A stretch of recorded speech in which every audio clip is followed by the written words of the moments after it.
We do live in extraordinary times. Keir Starmer had mentioned, the possibility of acknowledging Palestine as a state. Well, on Sunday, he sort of did do that. Hamas has declared it a victory, which tells you everything you need to know.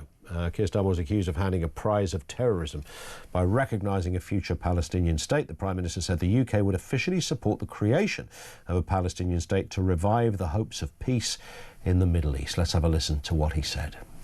In the face of the growing horror in the Middle East, we are acting to keep alive the possibility of peace and a two-state solution. That means a safe and secure Israel alongside a viable Palestinian state. At the moment, we have neither. So today, to revive the hope of peace and a two-state solution, I state clearly, as Prime Minister of this great country, that the United Kingdom formally recognises the state of Palestine. Well, the former Foreign Secretary David Lammy said recognition alone won't ease the humanitarian crisis in Gaza or help free hostages without a broader ceasefire deal. Here's what he said. That any decision to recognise a Palestinian state, if that were to take place later on today, does not make a Palestinian state happen overnight. That has to be part of a peace process. It has to be based on 1967 borders. It has to be based on a shared capital in Jerusalem. That will be for final status discussion. But it is to keep that process alive, a process that the United Kingdom has committed to over successive governments. So that is the decision. It is not to say, as night follows day, you recognise one day and a Palestinian state appears the next. Yeah, I mean, we kind of understand that, Mr. Lammy, but even so, I mean, the kind of timing of this, Jewish New Year, etc. One would also thought maybe there would have been some reference to hostages in Keir Starmer's statement. Nothing at all on that.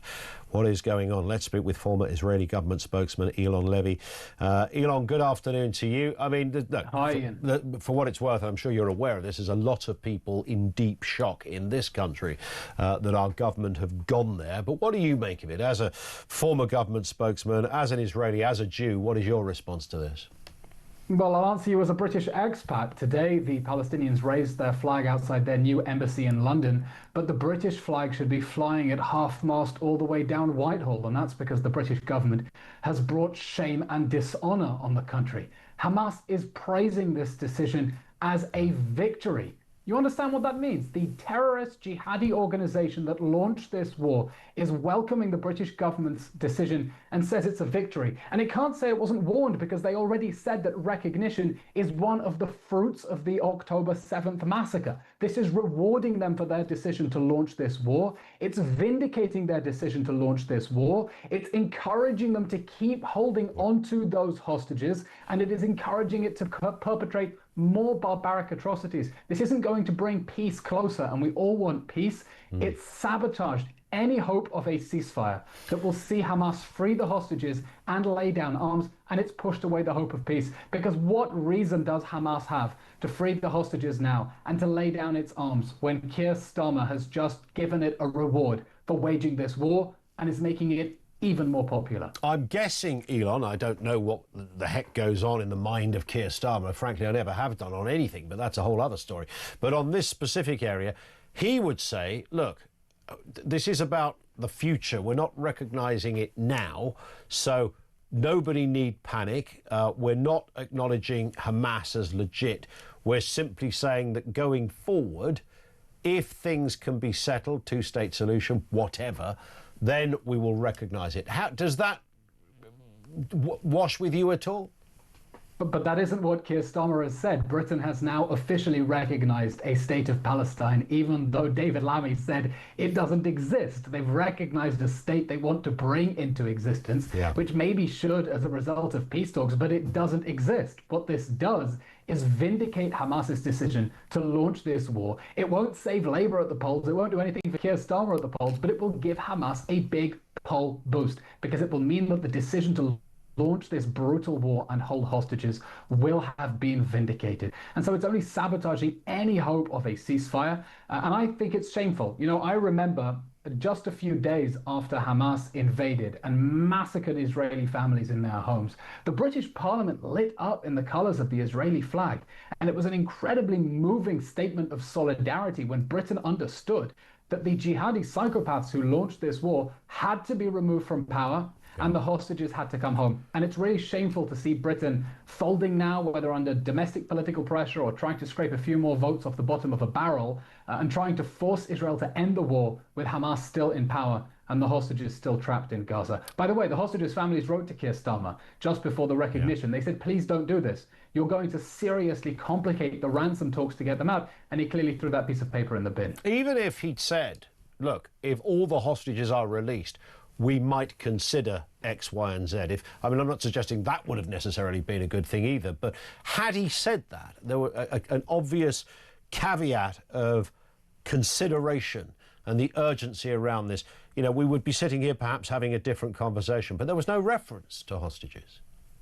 Even worse, Keir Starmer mentioned the hostages in his speech, but he suggested this was somehow going to help get them out. The opposite. This dooms the hostages inside Gaza. I mean, the British government told Hamas to keep the hostages there. When Keir Starmer gave his ultimatum to Israel, he said, if you don't end the war by September, we're going to recognize Palestine. Well, how is Israel meant to end the war when Hamas is still shooting rockets from Gaza? How is it meant to end the war when Hamas is still holding on to hostages? So Hamas heard that, sat back in the tunnels, rubbing its hands, saying, all we have to do is hold the hostages till September and Britain will give us a prize. And here it is.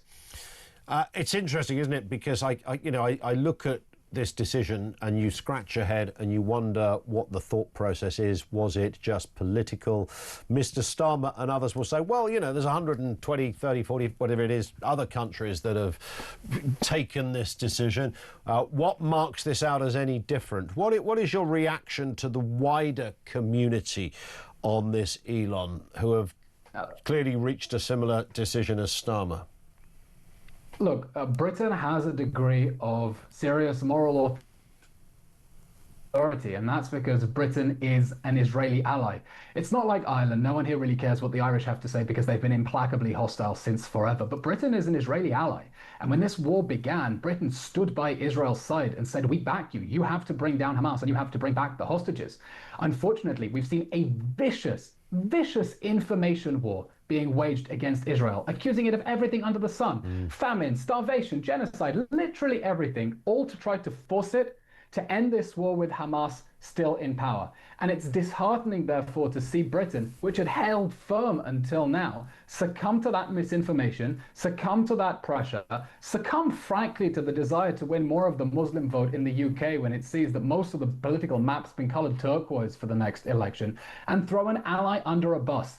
And the crazy thing is this sabotages not just Israel's security, it sabotages Britain's national interests as well. Because if Britain wants to bring peace to the Middle East, if it wants a ceasefire, it's just given Hamas every reason to dig in its heels and keep fighting. This pressure on Israel to end the war is only encouraging Hamas to prolong the war. And that is why Hamas is welcoming this as a victory. So it's a dark day of shame for British foreign policy. Eylon, very strong stuff. Thank you very much, though, for brilliantly articulating the kind of anger around this decision. Eylon Levy is a former Israeli government spokesman.